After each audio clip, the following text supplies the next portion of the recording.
Dark Destinations. These may be end times, night creature. Why would a few more casualties trouble me? Because their blood will join yours. A radio drama anthology. You are wrong. How you figure? Every merc on Mongo is hunting you down. Not you. Your partner. He said I didn't have a ray gun. Full cast performances set in the haunted corners of the globe. Darkness is coming for you.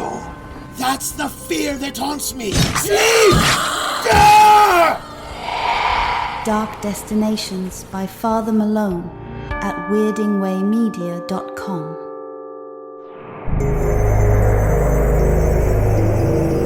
Weirding Way Media.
Welcome back to Midnight Viewing Anthologies Attack. I am your host, Father Malone, and with me, as always, Director of Space Detective, Mr. Antonio Llapur. How are you, Mr. Llapur? Hey there, Father Malone. How are you? I'm doing well. I'm excited for the conversation we're having. We like to tackle all kinds of anthologies here. I know, right? Back to the animation, though. I'm pretty excited about that. Yeah, and delving back into this one, like it made me realize just how many of them are out there. And yeah, we're gonna have to go whole hog. In fact, I think the next episode we do will have to be the answer to this particular choice. We're doing a bona fide classic tonight, all the way back from 1940. In fact, this was released November the 13th, 1940, distributed by RKO Radio Pictures, but 1000% produced by the Walt Disney Company. We're talking about Fantasia. Once again, the incomparable motion picture.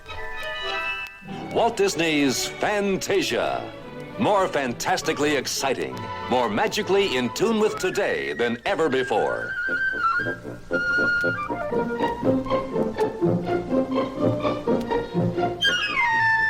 Here is the majestic milestone of art, in which great music comes to life through animation.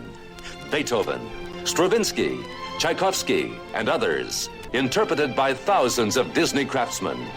See Mickey Mouse become legend as the Sorcerer's Apprentice.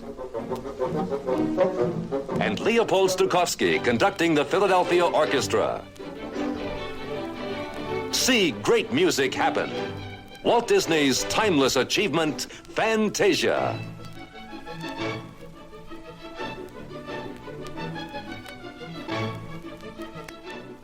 RKO they distributed this, really? So, like, Disney didn't have a distribution arm at that point? Did they release some of the other ones out like that, too? No, not for a while. I'm always shocked to read like that the earlier pictures were released by somebody else. Obviously, Disney owns them now, but yeah, no, not until 1950.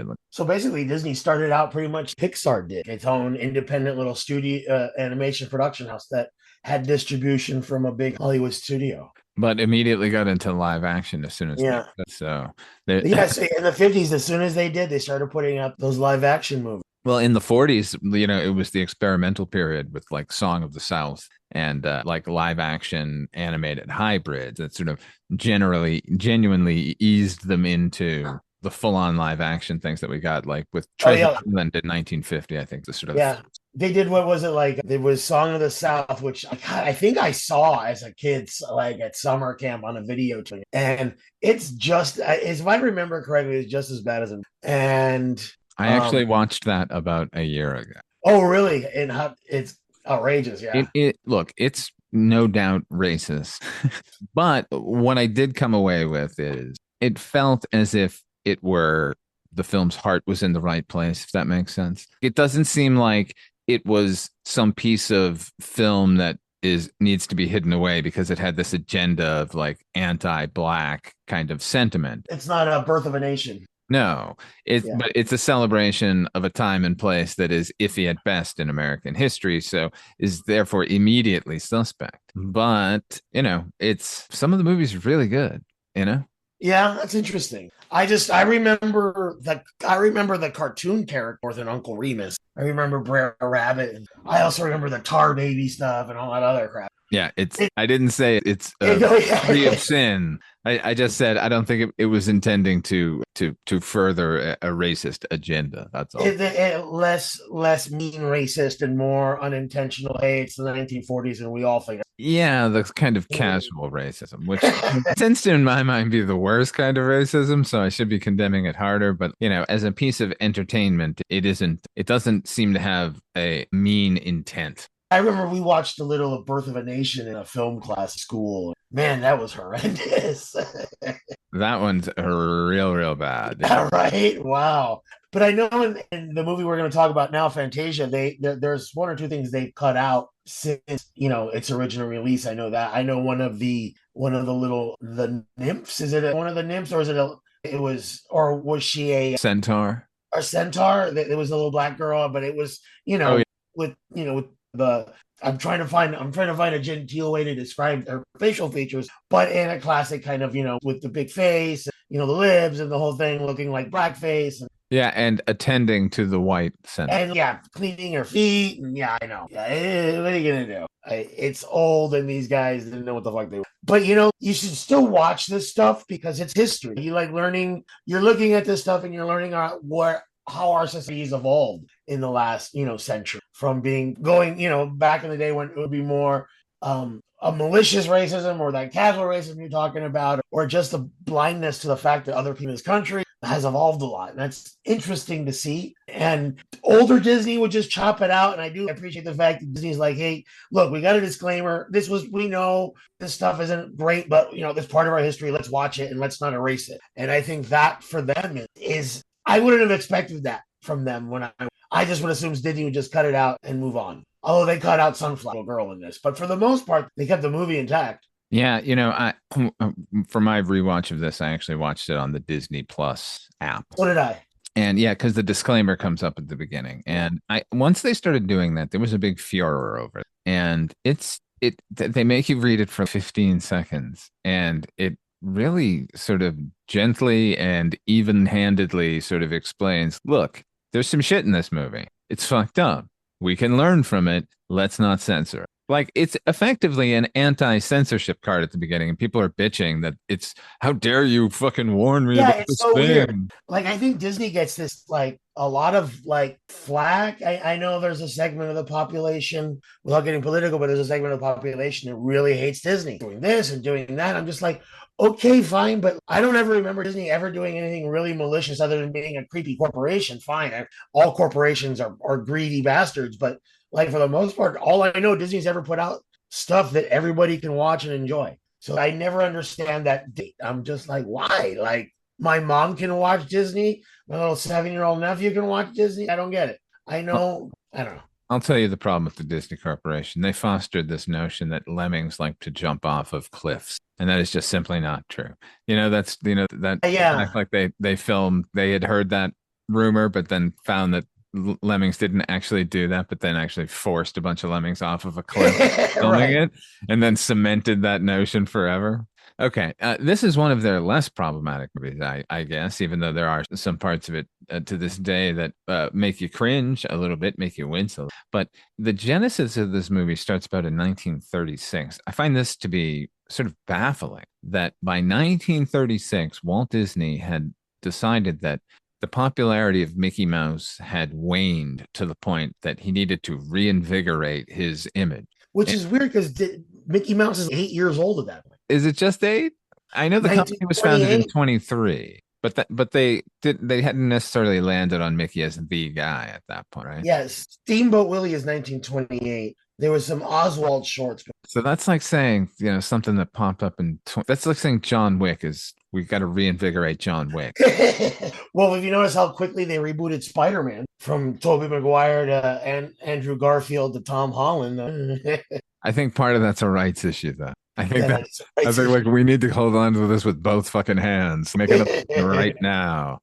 So Walt decides he's going to make a bit of a lavish short that marrying classical music to short animated films is nothing new. I mean, Disney had a segment of films called Silly Symphonies, with Merry Melodies. Warner Brothers ripped it off with Merry Melodies. Yeah, so that concept isn't new. That innovation is not really an innovation in Fantasia in general, but Walt wanted to push it to its limit here when he decided to make The Sorcerer's Apprentice. And that's all it was supposed to be, just a short subject, just like any other. So that was in like 1936 he makes this. By 1938, Roy Disney has to say, you've spent $125,000 on this. We can spend no more on this as a short film. What do you want to do with it? At which point the concept of Fantasia comes to mind. Like, well, let's just do a whole bunch of these. That's what I always liked. I've always liked about Walt Disney is like and their philosophy continues in the Imagineering part of the companies is plussing it. Like I already got one thing. Well, let's just make it bigger. I always love that idea of like with art and industry and stuff. It's you've got something and it works. What can we do with it? Well, shit, let's just make it bigger. Let's do more. Rather than let's scale back and figure out how to spend our money more wisely. No, fuck it. More money. I love it.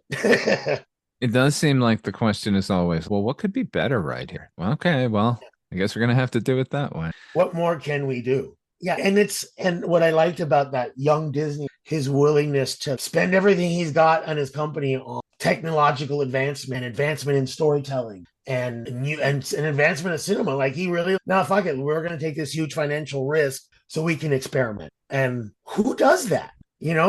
Jim Cameron does that. George Lucas does that. That's a rare thing, I think. And I've always really having. When they finally decided to make the film proper, which was not called Fantasia, like the concert film. Did you happen to see the cinematographer for this film? No, who was it? It's James Wong Howe. Oh, wow. Yeah, so Yankee Doodle Dandies, Strawberry Blonde, Tom Sawyer, Adventures of Tom Sawyer, The Prisoner of Zenda, James Wong Howe. He shot Fantasia. Because I was noticing that, maybe because I've never seen it like in 4K before or whatever they're transferred. That lighting in it is gorgeous. I've always had I got that VHS in 1990. I was obsessed with this movie in high school. You never saw all those rich colors on it, from the halo lighting and stuff. Which it's not just a silhouette; it's a silhouette, but it's got a red halo on one side, a purple one on the other, or a blue one on the other. It's really nice. Yeah, the color is just fucking incredible. The filmmaking on display here in general, incredible. This movie was very well received when it came out too. It was hailed for, what it is, which is kind of a landmark. This is a more than 2-hour movie where it's as anthology as you can get. It's vignettes from famous classical pieces that have been reinterpreted or interpreted for the first time by the Disney animator. And it's intellectual piece. It's not a family cartoon or anything like that. This is for grown-ups, for smart grown-ups. And it's something that Disney, like when it came to picking the musical pieces, sort of sat back and said, I don't know enough about this. And that to me is the perfect reason that the movie is getting made. If Disney, who, is probably more cultivated or cultured than the average citizen at that moment, feels that he's deficient in his knowledge of the arts, like his reaction is, well, as I learn, let's help everyone else learn too, and do it in a very entertaining manner. Yeah, I did. And again, I like the advancements they made in movie making. Surround sound pretty much invented it for this movie. You see some of the footage or photos and stuff of like their early premieres and early screenings, them installing speakers around, the movie theater. That's commonplace now, but in 1940, that's unheard of. And the multi-plane camera stuff at this too, which is really evident in the Ave Maria sequence at the end. But they traditionally animation, they have one plane. They put a background and they put the frame of the animation with clear background over the background. Take the picture, move on. On this one, they would have multiple planes so they can move the camera in and out, creating a sense of 3D. And again, it's 1940. It's amazing. They had some real trouble with their multiplanes. Because the room wasn't big enough, right? There were multiple problems. Like there were situations where they hadn't lined up the plates correct. No, the lens on the camera was too wide. So not only were they getting the frames or of the animation, but they were getting the stand, and they were getting like, workers or like animators, snaps of them in the background. So that happened. And then they had to start again, and they got halfway through and realized that there was a fuck up. And rather than risk it, they started again. They had to do it 4 times.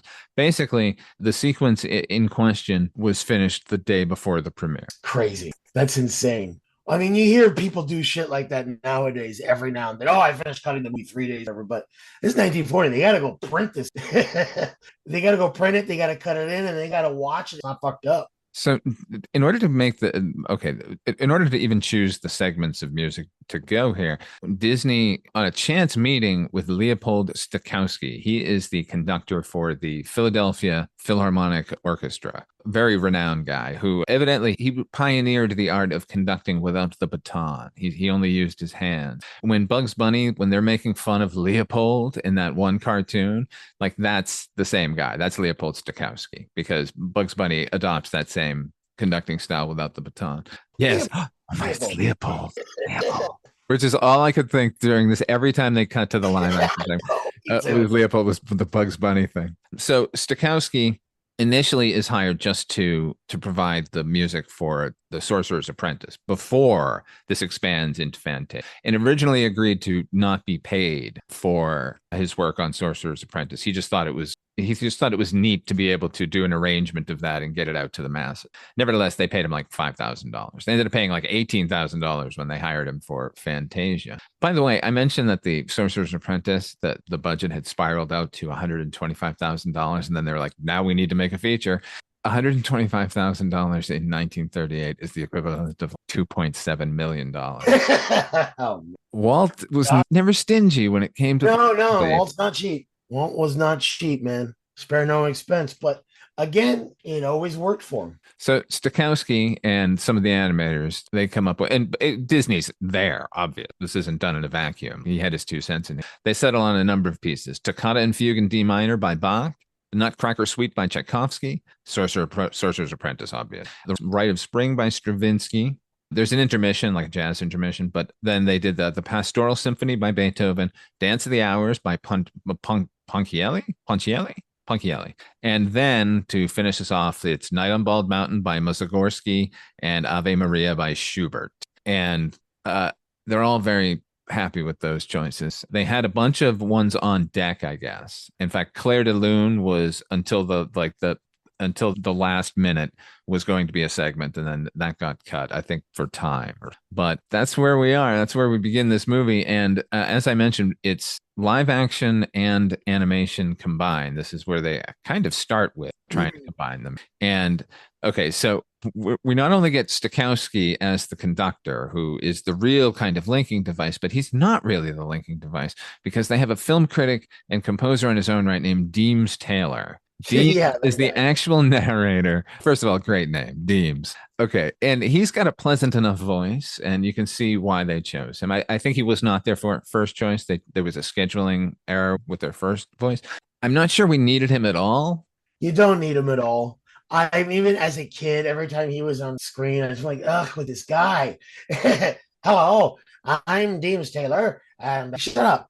And the same goes for Fantasia 2000. Those celebrities, every time I see like they come on screen, I'm just like, ugh, just give me the cartoons. Certainly by Fantasia 2000, they should have known that the audience was sophisticated enough to go with the concept. Here in 1940, which is when this movie premieres, it makes a little more sense. The whole idea of this movie is kind of radical when you think about it. No one had done anything like this, not in a feature length. They were used to shorts, and they were used to shorts making little to no sense and just sort of mindless entertainment. So I get the impetus. What I don't understand is why they didn't judiciously edit it. So you can basically, every time they cut to Deems, you can effectively hear action. Like, you don't hear it on the soundtrack or anything, but you can see him just standing there, like, waiting to talk. And then, like, our next selection, it's very uncomfortable. And it's also, and he also just tells you this is what's going to happen. Like in The Night on Bald Mountain, he literally just describes the entire scene, and he's okay. Now watch it. Thanks. That one, I chalk up to the time, and yeah, it's got to be because the Night on Bald Mountain sequence is a revelry, and we're going to get to there. But you need to sort of front load. Hey, we're not endorsing all the devil stuff about to occur, but I know it's going to look cool and it's going to be your favorite part. And it's the thing you're going to remember when you walk out of this theater, but we're not endorsing it. He calls it the profane, you know? The picture starts with him kind of explaining what Fantasia is. And then he goes into the three types of airs, this kind of music and this kind of music, and the third type, which we call absolute music. And I'm just like, okay.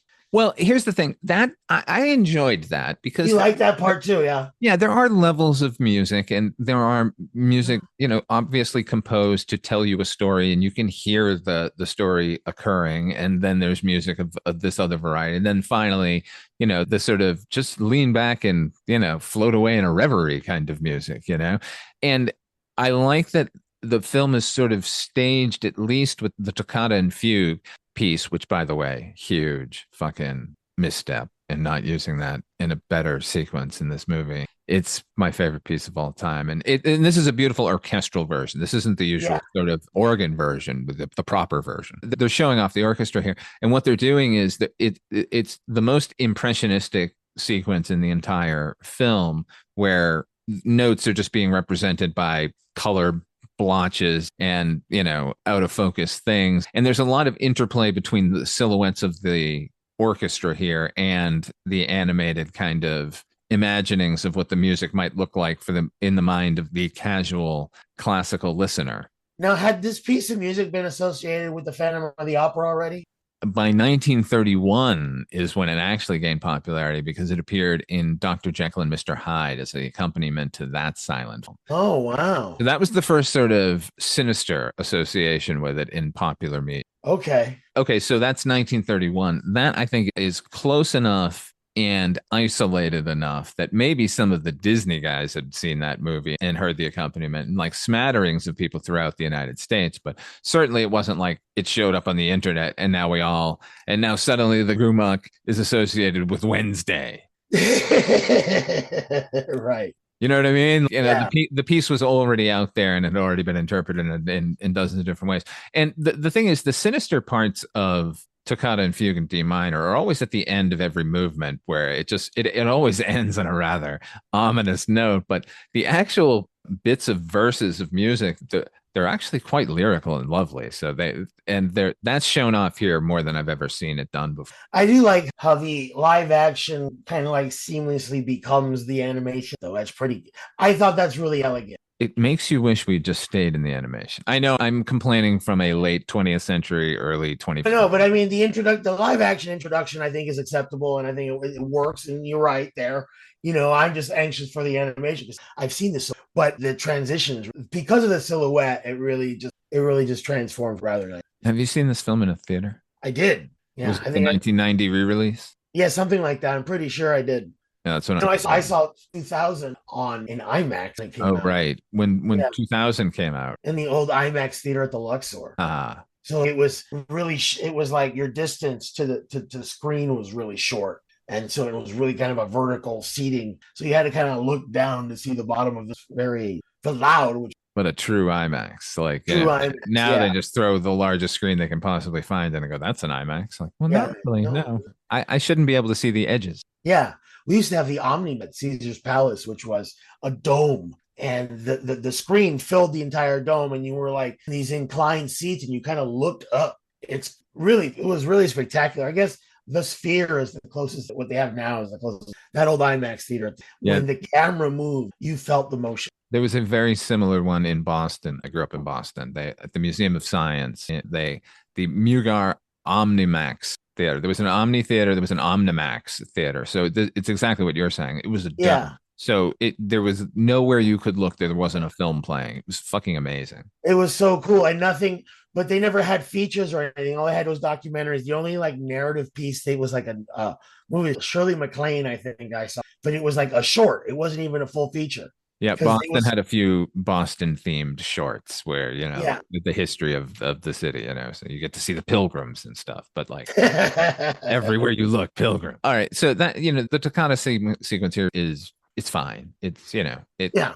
in this day and age, there's nothing. Look, it is remarkable because it's hand drawn animation. Like I have to, anytime I feel like while I was watching the movie, I kept thinking like, well, we've seen this kind of thing a lot. Like the level and skill of the animators here is it's really hard to beat, Yeah, it really is. You go back and it makes you see what they were doing and how more advanced they were than we are now as far as in animation, because now animation is a real short pipeline. The workflow is really short. One guy can do the principal animation and then have the computer do the fill-in stuff. Since Right. you're using frame animation, stuff like that, and now you're not painting it. Now you're going into Photoshop, and for simple animation, they're just, bucket paint. There's not a lot of, but on these movies, all hand painted, everything on one cell at a time, full animation, not even the limited animation developed by Hanna-Barbera, which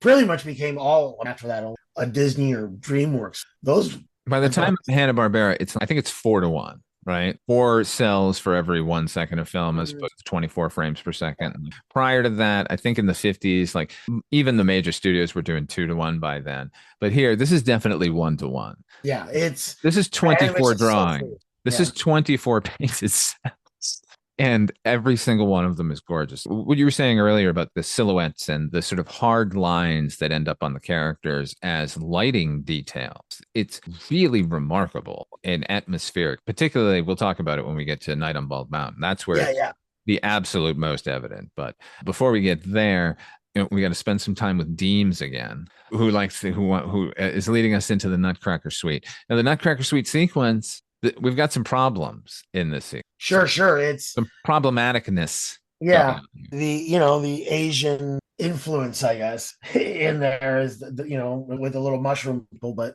yes, the mushrooms dancing with their caps. Well, let's face it, Chinamen. Yeah, exactly. It doesn't really hit home well these days. No, okay, but it's very charming. I know they're caricatures. There's no reason for them to have slanted eyes, but this is what I'm saying, like about Song of the South. Like you look at it and go, oof, that hurts. But at the same time, you can see that it's coming from a place of let's make an adorable thing that charms people. Yeah, it's not a malicious, it's not a Japanese caricature from later in the decade. Certainly from this company. If you want to see company just a couple years later, and the next year they're doing it. So that one is a malicious caricature. I mean, wartime, whatever, and awful in retrospect. Hey, they're at war, but I don't think this is coming from a bad place. It's just, again, unintentionally racist. It's just unintentionally, problematic. Yep, and that's why we had a warning at the beginning. Yeah, that's contained.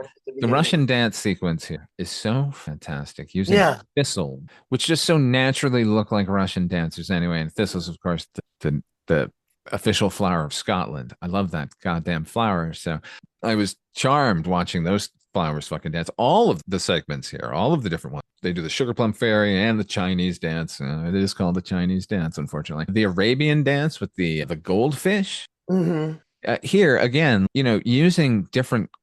They're not afraid to just color block a scene, where suddenly the background will become a primary color, just to emphasize the silhouettes in front of them. Now, and this is the argument, again, argument, whatever, or the lamenting or the eulogy for the hand-drawn animation versus 3D animation. Because no 3D animator is generally going to do stuff that, how many movies has Pixar put out? Maybe you get one of them that does that experiment, like in Soul does, but the other films generally don't.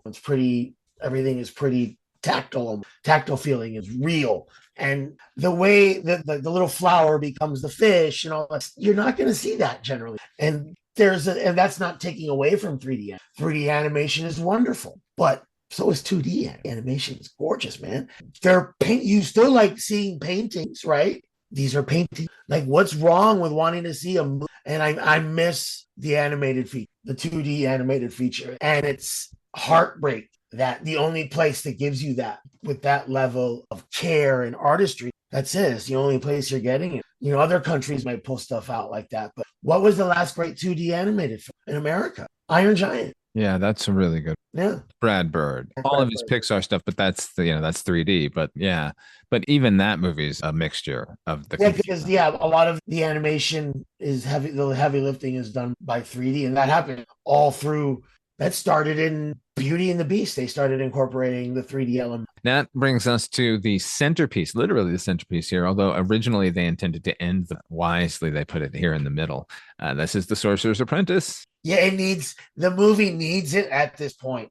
Anyways, entertainment one, because Deems is just morphine every time he's green. He might be interesting at some points, but it takes the wind out of the sails. Let me tell you something. And the Nutcracker Suite is really cute, but it's not very exciting. And the Toccata, again, very exciting. So the Sorcerer Apprentice gives you like, oh, okay, I'm into this. That'll be fun. And the Sorcerer, I had a 16 millimeter little crank thing that you would look into with one eye and you would crank it. I think that's where I fell in love with cinema, was because I could go forward and backwards and forward and to see how movies. I think I had the children out there and the Ghosts one. For the children out there who probably know what a Viewmaster is, imagine that as like a monocle, just one thing, and you'd put a cartridge into it with a crank on the side, like an old movie camera. And then when you put your eye up to it, you could watch the little 8 millimeter clips from movies. So yeah, I had that Mickey Mouse cartoon, the Haunted House one. That's the one I had. Yeah. I think I might have had a Sorcerer's Apprentice. I know that Sorcerer's Apprentice was something that I had seen before. It showed up a lot on its own. It was constantly being repackaged and shown on Disney Channel, or like the Wonderful World of Disney would have some clip show and at least show parts of it. Like it was always kind of out there of the scenes in this movie. That's the one that I think most people it hammered home, but that was the intention of it anyway. Yeah. And it's Mickey at his best. Mickey for me works as a cartoon Charlie Chaplin. That's what the minute Mickey starts talking, I'm like, but when he's just like this little guy, is always just trying to do his best, I can see why he was such a hit.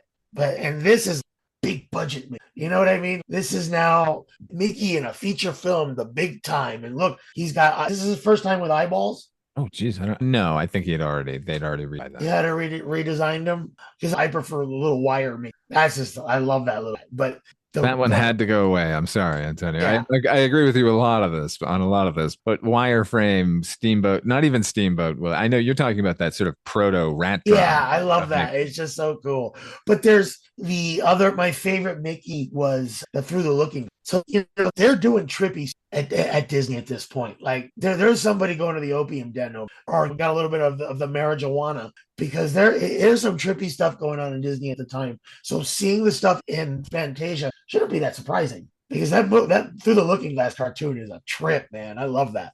Mickey loses his power as a character once he becomes a leader. He is the de facto leader of the Walt Disney animated characters, but he doesn't necessarily have to be out in front and leading them. He's not Bugs Bunny. In that case, you look at that pantheon of characters and you go, yep, he's the one, and he should be standing in front of them and giving a press conference. But Mickey, I agree with you. He's best when he's a Chaplin-like character. Yeah. This is the culmination of all of that here with this performance here. He's the brave little tailor. And again, that's a Chaplin. Chaplin does the Great Dictator is the brave little. That Mickey's best like that, and this is the best prime example of just hapless Mickey just trying to do his best and fucking everything up. This segment, I want to say it scared me as a child. It did not. It made me very nervous. Yes. Watching this movie watching this segment as a child is akin to watching After Hours now. It makes my skin crawl. Oh, wow. After Hours reference. Nice. For the young folk out there, if you've never seen the movie After Hours, it's Martin Scorsese's mid-'80s comedy about this dude that meets this crazy lady, and they have an evening of adventure throughout New York City. And I don't want to give too much away from it, because then I might ruin it. Everything that's going to go wrong is going to go wrong. And people think cringe comedy was invented with The Office. Oh, no. It's simply not the case. But and that's the feeling I had from Sorcerer's Apprentice as a child, because this is effectively the tale of a child acting out or acting beyond their capabilities when their parent isn't around and fucking everything up. In this case, so severely that I could only imagine the punishment that was going to be levied against poor Mickey here. Yeah. That very stern man, the sorcerer himself. Nicolas Cage. Mickey, what are you doing over there? Oh my God, he would be perfect. He played. They did a movie. They did a movie. The live action Sorcerer's Apprentice a bunch of years. Oh, that's true. But I'm talking about, I want to see him in these robes. And these robes, yeah. That was why that movie didn't work, because he didn't come out dressed up like. He was in like a leather jacket and shit. Yeah. No, thank you. I want Gandalf. Yeah, but I want Nicolas Cage again. Okay, we can't. Yeah, no, yeah. Say no more. Like, keep that one under your hat. But the fever dream of this is amazing, and again, it's anxiety up the butt with this scene. Poor Mickey. But what a great image those brooms. And the way the arms pop out. I always like how they shake and they pop out, and then time to grab the bucket. Oh, I love it. It's the joy of animation. Yeah, it really is, man. I particularly like when they've completely filled the place. Just the shot of the, first of all of the water effects are fucking spectacular. We're mentioning how good the animation is. Each segment is its own style, and this one is absolutely gorgeous. Yeah. Like when they go to that well the first time, just like gazing into that water, I thought so much care and effort. But anyway, when the room is completely filled up, the image of them walking up to the cistern and trying to fill it, just dumping out water from a bucket, everything is water. But like the mechanical thing of it, it's just such a nightmare. But and the great thing about it is like animation is 2D animation. Done it.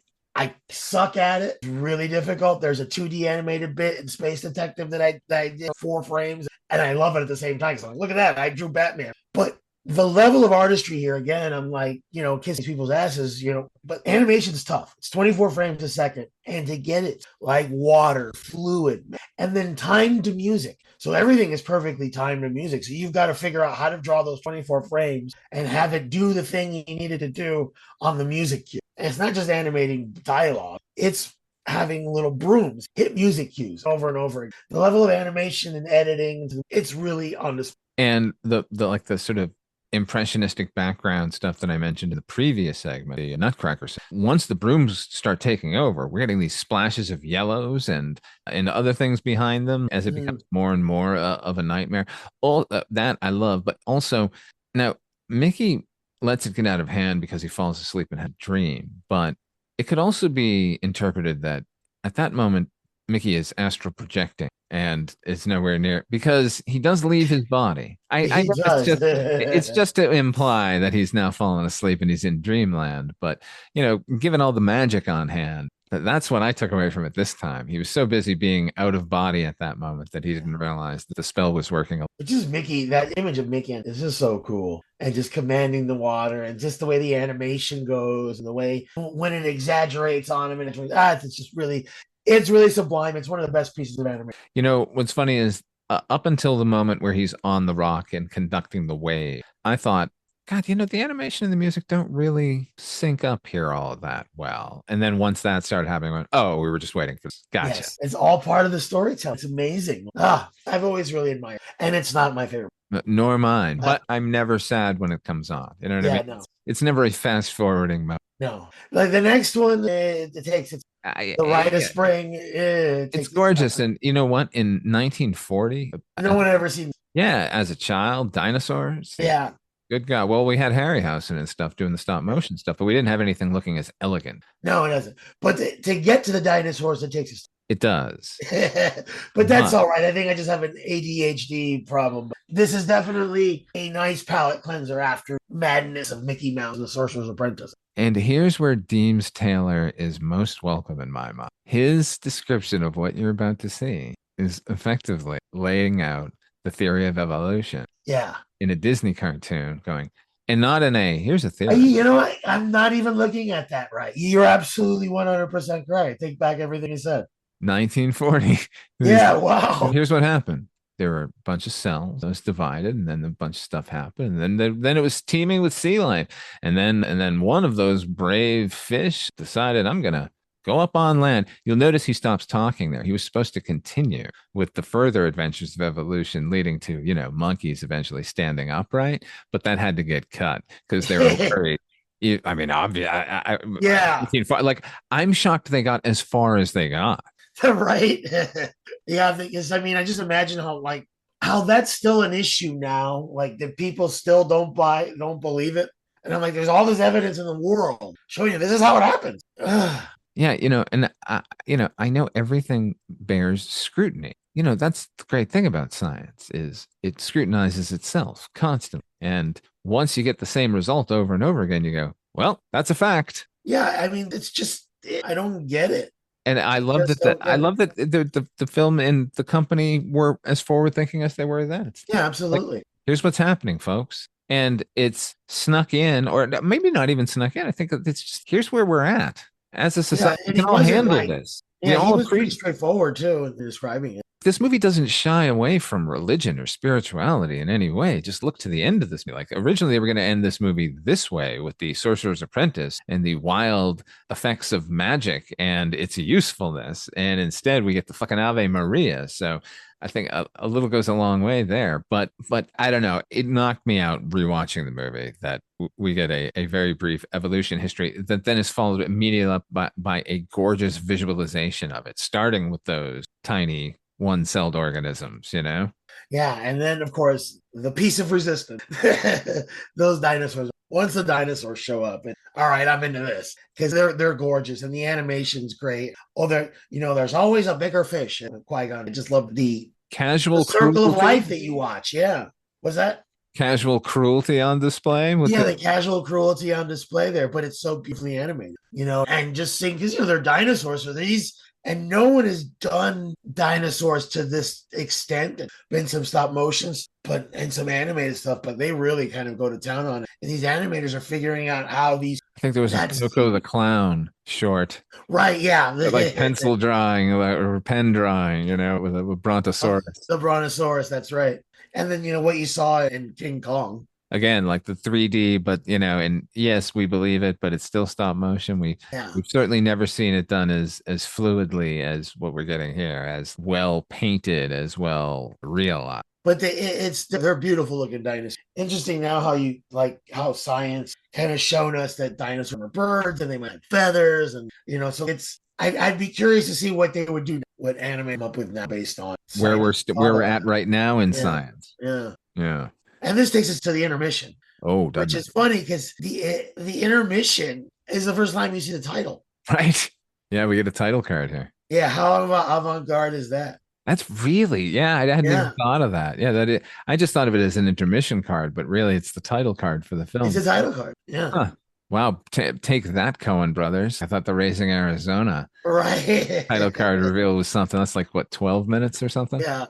I got that beat. He tells you the title still. It's a brand new form of entertainment. That don't matter. They got a jazz session jam going on. They sure do. Oh, and we get the soundtrack bit here.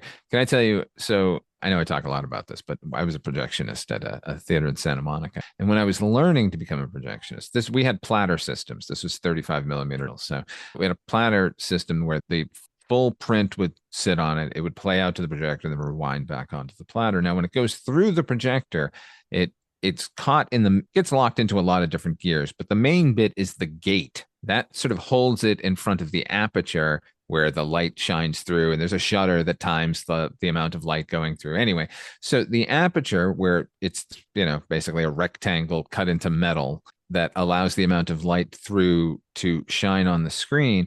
The theater I worked at, the projectors were like, from the 40s, 50s, right? So when we had a different lens needed, the different aspect ratio for a film, we had a lot because we were a calendar house. So we showed movies from the dawn of cinema to the present. So we had every aspect ratio, 133, 166, 185, 233. So each of those different aspects have different aspect ratios, have different aspect ratio plates. And I learned early on how important those were because I was training at the time and had set up a film and it was playing, and I went down into the theater, not looking at the left wall, just looking at the image on screen, which looked great.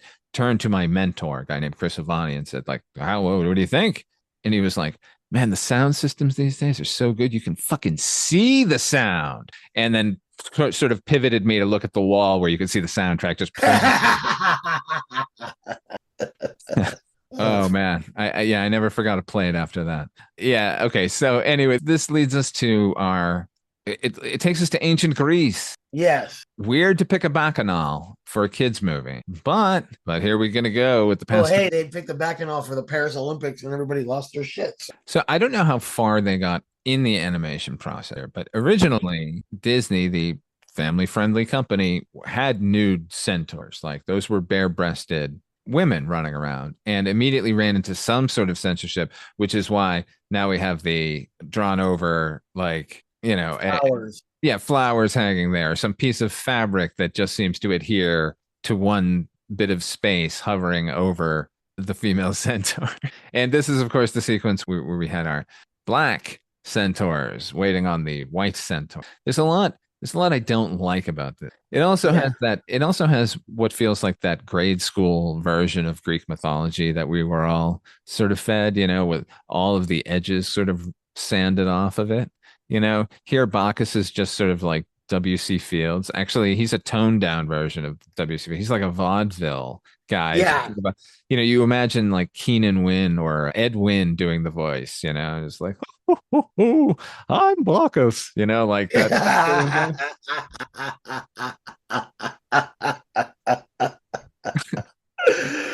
Oh, that's funny. Oh, fill my goblet, will you, young lady? Oh, you're lovely. Yeah, I don't know. Like, again, this is another example of just gorgeous fucking animation. Yeah, the animation's really pretty. This one's it takes its time too, but again, it's Beethoven, and it's funny because it's like pretty Beethoven rather than powerful Beethoven. But I do really the Zeus. Zeus still manages to be an asshole. I just love the way Zeus and Hephaestus are portrayed. I mean, just the animation is really cool. The way he throws those bolts down. The problem is we're always more interested in the gods when it comes to Greek always. Mythology. And one turn around the dance floor for the centaurs should have been enough, but that's it. Instead, it's it's a ballet, so we're getting full on dancing, and the dancing is gorgeous. Like, to rewatching it is really spectacularly animated. But again, I'm with you. Like, I need some Greek gods. I need Helios. Racing across the sky. I don't really care what's going on in the day-to-day life of centaurs, and it seems to be just a lot of Bacchus. There just seemed to be a lot of frolicking. Yeah, like this should have come before the Sorcerer's Apprentice. They should have front loaded this in. They should have gone right from Toccata right into Beethoven. That actually makes sense, Bach to Beethoven anyway. Not that I'm doubting Leopold in any way.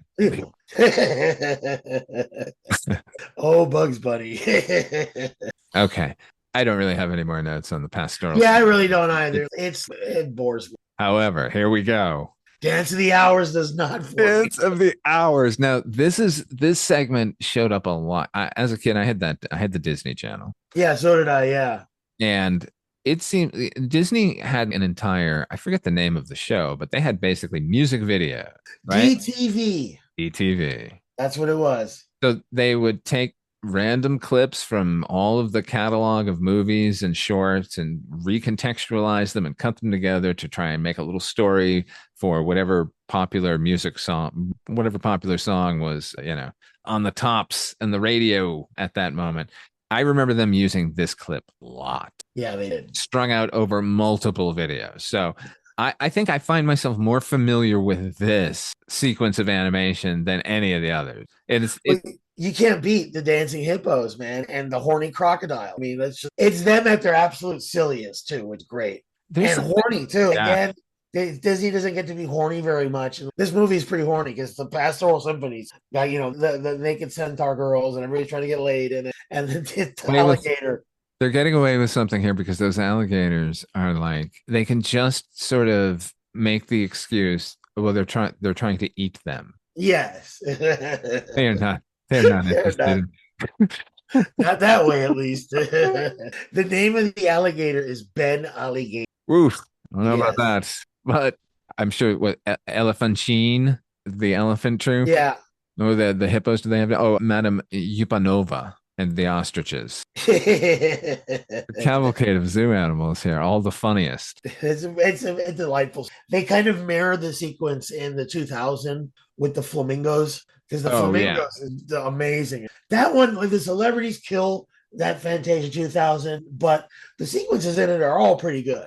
Rhapsody in Blue is the one that. Oh yeah, that I agree with you. Just because that piece of music, hearing, for me personally, hearing a bit of Americana mixed in all of the classical composers just does my heart proud. Yeah. And that piece in particular has always screamed out for visualization. And that Hirschfeld song. Right, which could not be more perfect. It's just so elegant and so just really neat, man. Again, 2D animation, really cool. This sequence, the lead animator is a guy named John Hench, right? And he did not want to participate in the sequence because he didn't know anything about ballet. I think he was really just begging off because he knew how difficult this is going to be. Right. So again, the syncing and the animation timing, of course, so incredible. Walt Disney's response was to give him tickets to the ballet Ruse de Monte Carlo and fly him into Europe to go watch ballet. There no expense plus it. That's quite a punishment. Yeah. Go watch the best of all time. In fact, Disney, we've talked about this before, the idea of rotoscoping, about filming live action, things for the animators as a guide. Here, in this case, there was a ballerina named Irina Baranova. She's the lead for the Mademoiselle Yupanova. They even made based on her. So, yeah, I love the fucking alligators here, man. There's something about an open-mouthed, wide-eyed stare that is either completely horrifying or completely hilarious, and it's completely hilarious here with shades of horrifying. Once we get a chorus of these, once we get a chorus of them all lined up like menacing wise, it's this could go wrong. It's those capes and the hats, dude. The red just popping out and just again screaming horny. That red, when they lift up the cape and just flap it around, really menacing and operatically. Yeah, I love that out so much. Everything is working here. All of the animation is fluid and gorgeous, and it's as funny as Disney gets. Disney was never a funny studio, necessarily. No, not really. But this is sort of in keeping with their wholesome take on humor, but the most unwholesome. Yeah, it's Disney at their most, Warner Bros. If you're looking at the placement of the segments here, this one makes sense that from this really horny segment, we go into the, as they described themselves, the depraved segment of Night on Bald Mountain. Well, yeah, but the movie ends with this great goth rave. What are you going to do? Yeah. Well, I'm just saying this is the perfect entree. Yeah, it's the perfect. Got alligators and ostriches off to fuck each other. Don't forget the elephant. Yeah, and I love that it not only is this sort of ridiculous ballet we're watching, but they're breaking the fourth wall here because they're definitely on stage. They're breaking scenery. Mm-hmm. The last shot in this is that they've performed so well that they've blown the doors off the front of the theater, basically. Yeah.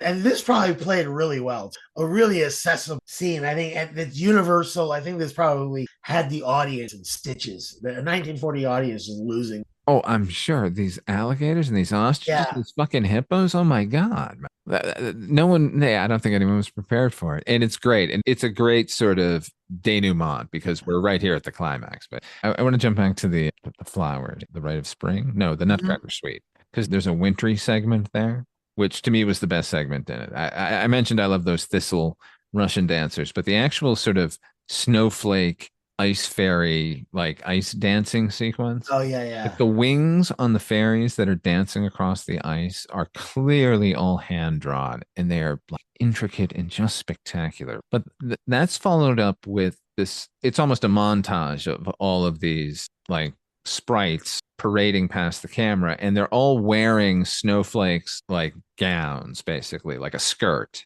and they're slowly spinning.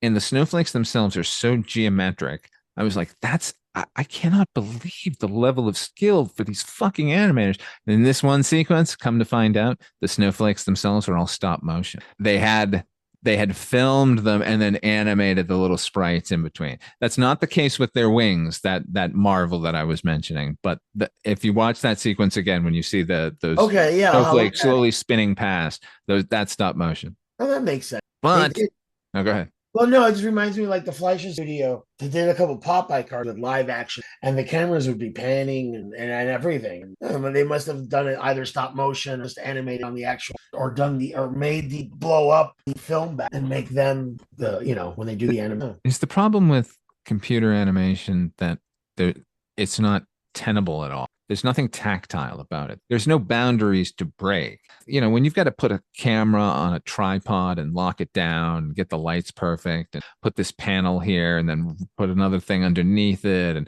we're going to do one frame at a time, and you got to, there's something about that just naturally makes you want to smash your way out of that routine that, makes you want to break the borders of the frame, do all this sort of interesting, innovative stuff that, I don't know, maybe I'm just pontificating here, but no, you're right.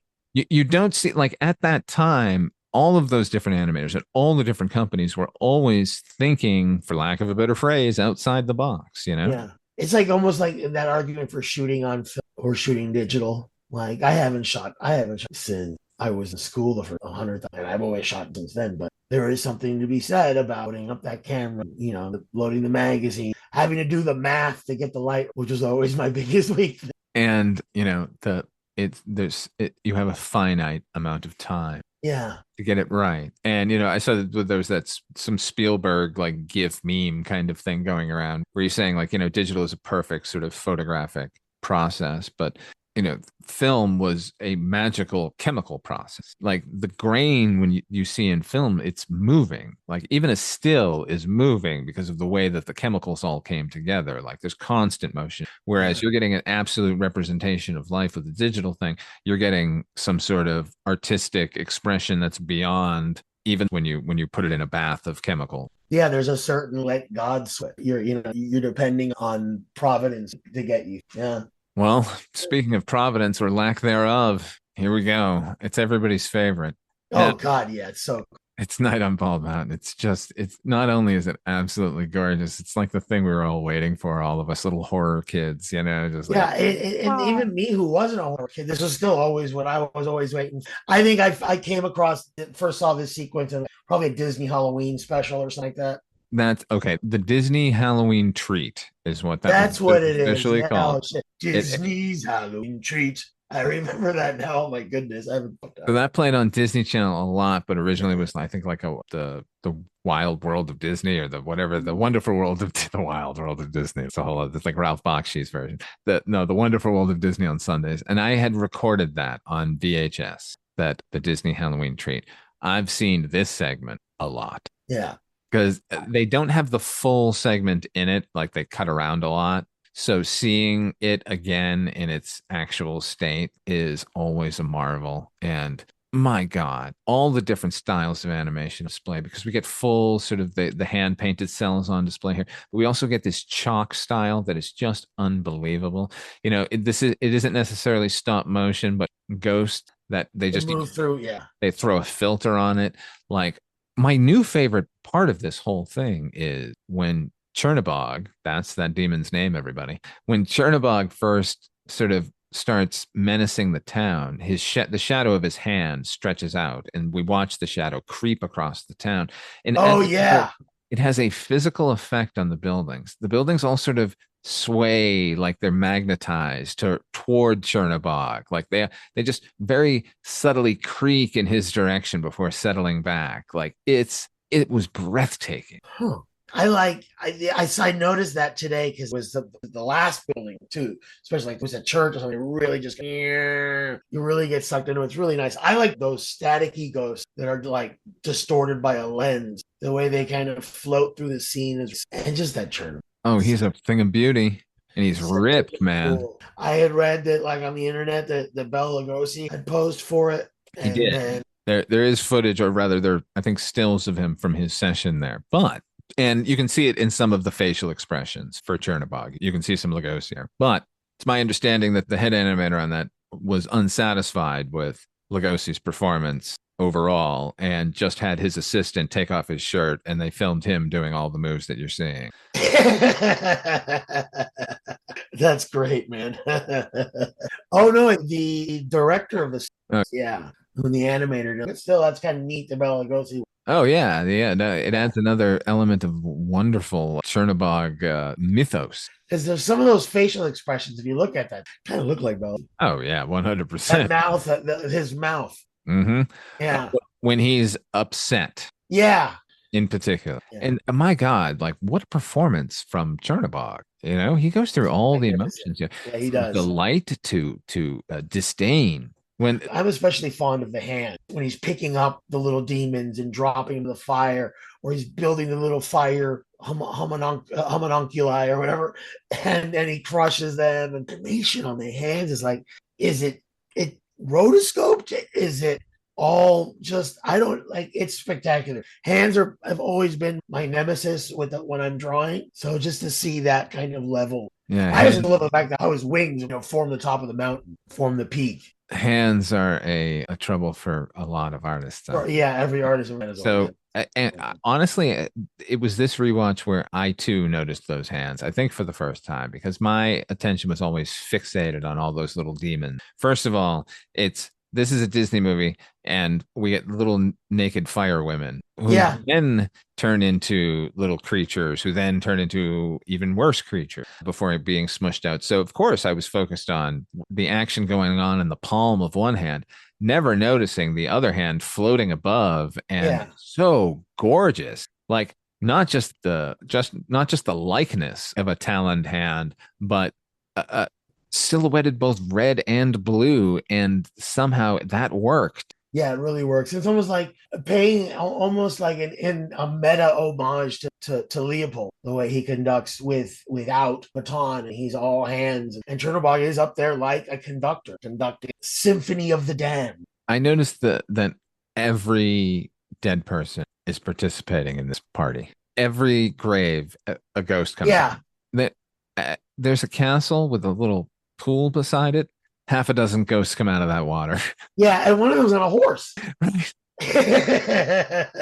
It's every little creature's got its own little backstory. I love that one of the ghosts comes out of the grave and like shinnies its way through a noose that's hanging on a scaffold. Like, I remember this. Yeah, it's really sweet, man. I know that every single viewing I've ever had of this, just waiting. It's a rave for demons. Yeah, they're just having a good time. Yeah. The animation, it's just so gorgeous. And the design is just so wonderful. I mean, is this a real mountain they're basing this on or something? Because it's mesmerizing. I can't, I watched it again this morning, just right before we started. I watched that sequence. Gets me every time, man. Yeah, I had watched the movie again last night, and then just prior to recording, I put it on thinking I'm just going to watch a couple of seconds and then watch the entire sequence. Yeah. Found myself just standing there mesmerized by this sequence. Yeah. I love this music. I intend to use it at some point in a horrific sequence or something, just because of this movie, of what it's, this kind of influence. Like, I feel like a lot of what I think is cool looking a lot of what I think is cool about horror, it kind of comes from this. This is what I like. I like demons, monsters, and the devil, me looming over you, and like I've got, but at the same time, it's kind of attractive. I don't know. This is formative for me. And as much as I'm a fan of dancing in general and a fan of the classical forms of dancing, like ballet, clearly on display here, it's not until we get to the fucking demon sequence that we get a sampling of modern dance. All those little demons are dancing in a modern jazz style, man. And only noticed that for the first time, but was down for it. Yeah, no kidding. Dance, fucking great. Yeah, and like when they're in the little bit in his hand too, with the little naked fire women. Oh yeah, absolutely. I guess modern jazz dancing is even. You know it. You know it. This must have really played well too. The movie was well received when it came out. Yeah, very well received. There were some critics, mainly composers and conductors, who disagreed with Leopold's arrangements. Oh, that's some hoity-toity. That's some great criticism, right? Yeah, there, right. How dare you use a bassoon? But did it just kind of disappear from memory? I guess here's what happened. As well as it did critically, it basically came out right before the war. Oh yeah. So, and it was road showed. Okay. So they start in November of 1940 and they're road showing it across the United States. This isn't an open wide kind of a thing. And as soon as the war happens, there's no chance that it can build an audience the way that the other Disney. That makes sense. That does, because I mean, does it play in the cinema again in the 50s or something? Or Yeah, there are some revivals of it. Yeah, well, it got reissued in 1946, like as soon as the war. But in 1955, that's when, no, okay, 1963. In 55, they noticed how deteriorated the print was becoming and they began restoring it. And then in 1960, they re released it in Super Scope. whoa, And then, it's how would played on that and be? off. How'd they butcher that up? I don't know. Its budget ended up being 2.28 million, which is right around where that initial $125,000 was in modern day. I Yeah, wow, that's shudder to think where the actual Fantasia budget ended up being. saw on here online that they put it out in the 60s again. So they put it out in the early 60s. They put it out in 69. They put it And out. that must have been a Oh, yeah. yeah. Well, what Ollie Johnson, one of the animators, said at that point, everyone thought we were all on acid because they were all on acid watching the movie. And then they re-released it again in 77, which is interesting because that's the year Stokowski, Llapur. That's the year he died. And then, then it sort of starts ending up on home video, basically. No, again, in 82, there was a 50th anniversary issue. I think that's the one we saw. It was re-released in October 5th, 1990, where it gained 25 million domestically. Pretty good against its original $1 million budget.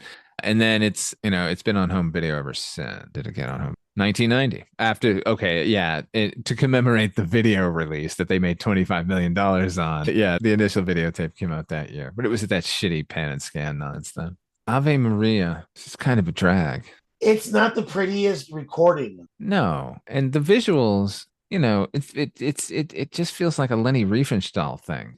We're just like watching, you know what I mean? We're like watching torches in a mountain, just in color. No, I'm not trying to besmirch the fine name of Disney or anything with Lenny Riefenstahl there, but no, you know what I'm saying? It's just this like weird pastoral of, making grand what is, ordinary kind of rural behavior. The only thing I can think of is just meant to be the counterpoint to Night on Bald Mountain. I could have done so much more, something much more interpretive. And, with such a pretty song, with such pretty music. Yeah. I don't know. Like, it could have been an impressionistic dream here. Like, it began with an impressionistic kind of thing. Like, they could have taken that to the limit here. Let the animators do whatever the fuck whatever images you're getting for these 3 seconds, put that here. It looks like that little bit. The shot of the monks with the lanterns is got a Tolkien vibe. Yeah, like the elves or that Led Zeppelin. Or the Led Zeppelin, Led Zeppelin 4. That's what we're taking away from it. We're demons and Led Zeppelin. But yeah, the only thing I think of is, okay, we're going to be holy here. I don't know. It's the only thing here is impressive. We have to be holy here. Yeah, we have to be holy. We just had a fucking jamboree of demons and creatures. Everyone was having a really good time. And it just, it looks like they're going to come back tonight. So I wonder how often that party goes on, man. I know it's on Walpurgis night. Was that? Yeah, Deems comes out to tell us that during the dichotomy of the sacred and the profane. That's like a Halloween type. Yeah, the German equivalent of Halloween. I'm sure they have a lot of, they also have Krampusnacht too. So. Hey, man, any chance to celebrate the right? Now, speaking of Germans and stuff, I think there's a similar demon in Haxen. Is it in Haxen? Oh yeah, there kind of is, but in a way that demons all look like demons. Yeah, but with the big wings and shit. I don't really remember him having wings. I just remember him having hooves. Yeah, and we don't really get a chance to see Chernabog's feet here. No, he lives in the mountain or is the mountain. It's amazing. I love Chernabog. It's cool looking. Mickey gives a good performance in this, and Chernabog gives the other good performance there. Yeah, well, Chernabog steals it. Yeah, he does. He's just so put upon when the bell starts. Yeah. This again. But when the sun comes up, he's back. Yeah. Just a knock. People with your. Yeah, because it's not painful. It's just. That's what I love about it. It's just, it's like him having to wake up to go to work. Yeah. No. Love me some Chernabog. Me too. And we talked about Ave Maria. That's pretty much the end of this. Yeah, it's the end of that. Maybe they just figure people are just gonna start walking out. Maybe it's meant to walk out during anything. I don't know. I would. I hereby encourage everybody to end the movie once the bell starts ringing. Yeah, really. I don't like the choir in it. That choir sounds very well. It sounds like the beginning of every Disney movie in the 50s, whenever or whatever they would have that. And now Sleeping Beauty's over. Oh my God, Walt That's loved what it his, sounds like. he loved his vocal group. Yeah, there's a version of I've ever by Sarah Brightman. It's just her. It's like, oh my God, these guys don't really. Well, it's part and parcel with the segment thing. It's not really well thought out. No. You know. But again, the multi-plane camera thing is gorgeous. When they do it, it's really fascinating, and the technology is great. I believe the Ave Maria sequence, the sequence that they up until the last moment didn't have before the premiere. Like they had to refilm it 4 different times in order. Yeah, you were saying that earlier. Yeah. And so that should have been a hint from God himself. End this with Chernabog. But would they be able to end it with Chernabog and get away No, with it? if that were the case, it would have to go from Chernabog to the Sorcerer's Apprentice, where man has at least some control over the forces of darkness. In fact, that actually makes sense. They should have ended it that way. Yeah, maybe. Good triumphs over evil. Yeah, kind of. But now not as a direct answer. Yeah, now the end movie just like good lets evil take a nap. This film did spawn a sequel, but its original intention was to be sequelized every couple of years. Not necessarily sequelized, to be re-released in the genius Disney marketing, even from the first day. It was to be re-released with segments pulled out replaced with newer segments. So every couple of years, they'd basically just make a new short, a new silly symphony, but like highbrow. And they would say, pull out the Dance of the Sugar Plum Fairies, and put in some newer piece. Is that related to what they worked on with Dolly at one point for a little bit? Or no? Absolutely. Yeah, that was going to be a segment. And I think there are a couple of segments, which I can't really access at the moment, but a couple of segments did get made just as their own sort of standalone pieces, not part of because they abandoned the Fantasia idea. But every couple of years, I guess they would always announce that there was going to be, including recently, as recently as 2019, the Disney Corporation the Disney Corporation announced that they're developing a new one. And I have not heard anything since that, but you never would in the world of animation. No. And the 2000, it was Sorcerer's Apprentice was still in there, and Night on Bald Mountain was still in there, and then everything else was new.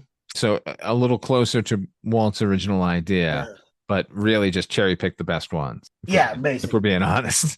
Yeah, they sure did. And they had one where the graduation song with Donald Duck as Noah, which is in the arc, which is was actually nice because I like Donald Duck. And the Rhapsody in Blue is the best. But there was also singing with the blue whales. Yeah, flying, and it was computer generated. And of course the flamingos, which the flamingos are funny, but it's all like celebrities of the time kind of doing the Dean Taylor They are stuff. not fit to hold Dean's baton. Yeah. He has one. But it really dates it, I think. Yeah.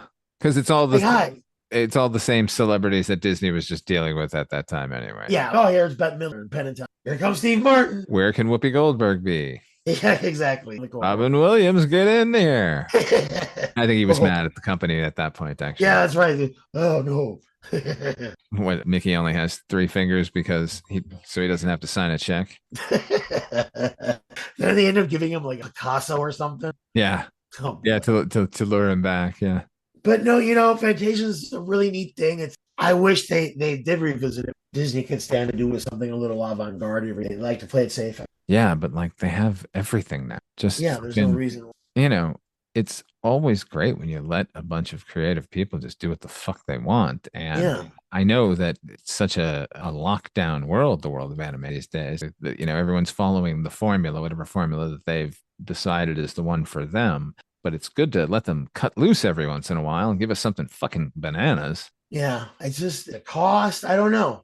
It's Disney, man. They spent $100 million on a Pixar movie. I think they can spend $20 million on an experimental piece. Yeah, get a bunch of fucking animation students, who would be your interns, and instead pay them a working man's salary where all they do 8 hours a day is come up with fucking something crazy and cool.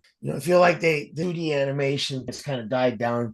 American animators are in a union. They find the cheapest video that they can find, and then what they get back isn't you want.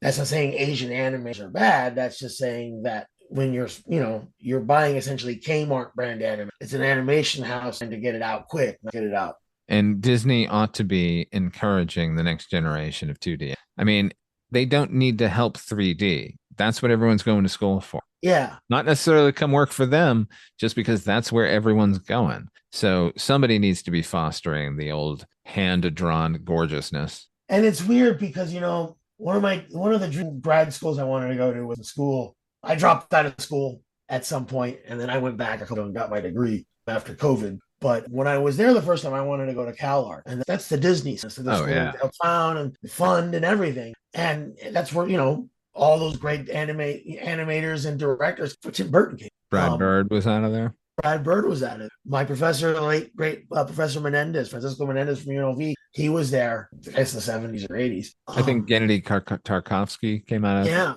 somebody. He was doing a Popeye movie, for sakes, and they canceled it. Really? That guy was making a Popeye movie? Are you guys high? Anyway, I don't know why. I mean, like I said, Disney has their own college. I did the 2D movies just stop making money, and that's what it was, or yeah, I don't think that it's not they stop making money. I just don't think it has to be a bottom line issue. Like 2D costs this much, 3D costs this much. They both earn this much. We're doing 3D. Yeah, I guess. I just wish they'd, give it a shot every. The last time they tried was what? Princess and the Frog? And even that's got a heap and helping of a lot of season. Yeah. So, they started using that in Great Mouse. That's the first one. For the cogs in the clock. Yeah. It was startling then. Now I don't like it. I always hate CG shows up in the 2D. And like now they do 3D anime that looks like 2D. Like that X-Men 97, I think. Absolutely it was. And Blue-Eyed Samurai on Netflix, which by the way, everybody in the world should watch. One of the finest animated things. That being said, it's clearly 3D anime and then cell shaded. Looks hand drawn. So we're at a point now like you can get away with it. Yeah, but it's like just have a guy draw it then. At least, look, there's you gotta have, I don't know. There's no answer for it. Bring back 2D. Like somebody out there wants to do it. Let them do it. Because even that, like I watched, I always thought Warner Brothers, at least their superhero card 2D, at least, and they look great. And now they're just that cell shaded CG, and it looks like a cutscene from PlayStation. Yeah, as much as I'm enjoying all the new stuff, it does seem a little too computer. Yeah, like their Watchmen. I can't wait to see it, but it does look like a Telltale game. Oh, I watched it. It does. Was it good? Yes. I question its relevancy, but it's certainly the full story. Okay. You got some good performances in there too. Does it seem like we're just trying to hang on to the rights or something? Yep, absolutely. The parent from the rights? I don't know what's going on with it. I don't know why. They're a disaster over there at Warner Brothers. Yeah, they got bigger problems than the relevancy of a Watchmen remake. Yeah, they announced that they were like wanting to put like $8 billion in Las Vegas Valley for a movie studio. I'm like, where are they going to get $8 billion for? Yeah, I wondered that myself. They're canceling movies as write-offs. Where are they going to get $8 billion? I thought they were $8 billion in debt. Like I thought that was the reason they brought on Zaslav. Now they're committing to a studio here. Yeah, and they've been back on negative credit watch. Sony's coming here too. Not to get off topic, but none of that's ever going to happen.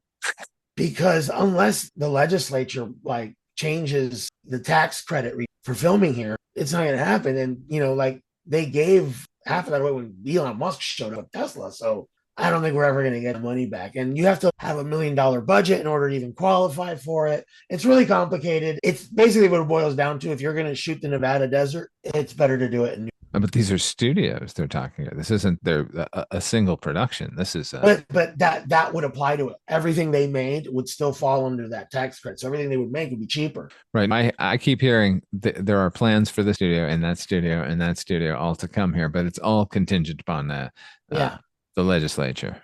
And they only meet every couple of years. Yay. So I don't know if that's going to happen anytime soon. I'd like to make my life a lot easier. If they know what side their bread is buttered on, exactly, pass that legislation and get fucking like 4 movie studios here in Nevada will become new Hollywood. It'll be more like New Atlanta, though. Yeah, that's fine by me, man. It was like Hollywood 2.0. I'm like, they got Atlanta and stuff. Going to be places to film. The bosses are still going to work at us. Good. But at the same time, it's just going to make traffic. You know what? Let's have a mass exodus from Los Angeles to here, and then we'll go there.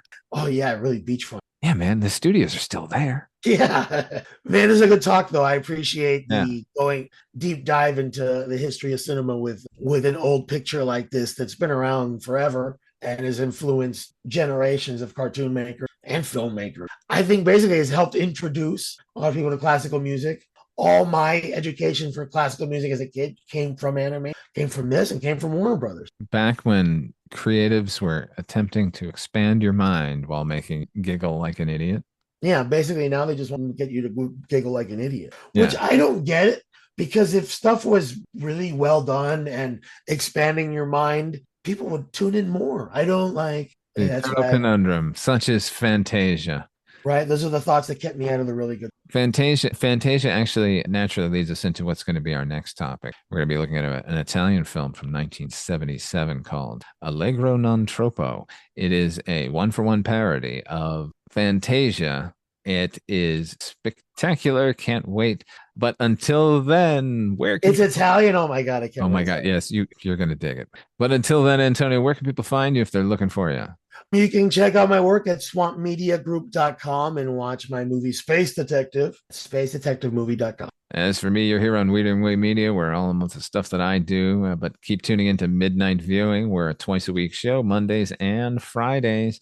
Every Monday is the Father Malone Weekly Roundup with my co-host, my pug, Ripley Jean, and every Friday alternates between the Horror Anthology podcast, where we are currently looking at Tales from the Dark Side, and this show, Anthologies Attack, where we look at every anthology, no matter the genre or the media for that matter.